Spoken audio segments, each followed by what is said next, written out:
Hi, I'm John Jacobs, proud business manager of the International Brotherhood of Electric Workers, Local Union 494.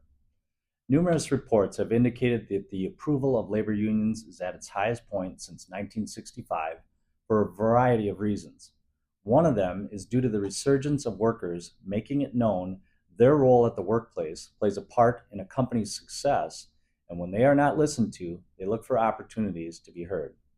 One of those opportunities is to form a union. Unions have been around in the U.S. since the late 1800s, well before the National Labor Relations Act, the NLRA, made it a right to do so in 1935. But the question becomes how to form a union, and that's what today's video is about. The National Labor Relations Act is a federal law giving most private sector employees the right to form or join unions, engage in protected, concerted activities to address or improve working conditions like protesting low pay, unsafe working conditions, or discrimination, and refrain from engaging in these activities. Using guidance from the National Labor Relations Board and the Department of Labor, we will go through the steps to forming a union. Under the National Labor Relations Act, workers have the right to form unions several ways, but voluntary recognition and National Labor Relations Board, NLRB, union elections are the most common paths. Basic steps to forming a union through voluntary recognition.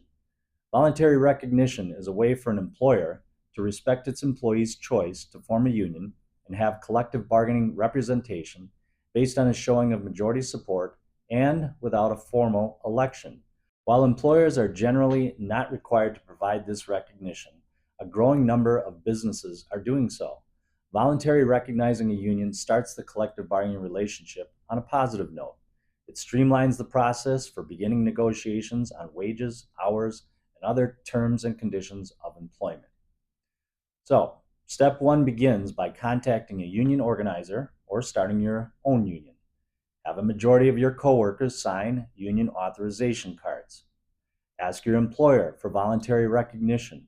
If your employer recognizes the union, you can begin bargaining. If your employer refuses to recognize the union, you can file a petition for an election with the NLRB, or you may be able to strike for recognition. Basic steps to forming a union through an NLRB election. Contact a union organizer or start your own union.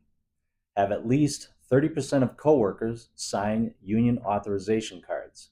File a petition for a union election with the NLRB. If the union wins 50% plus one of votes cast, your employer must bargain in good faith over working conditions.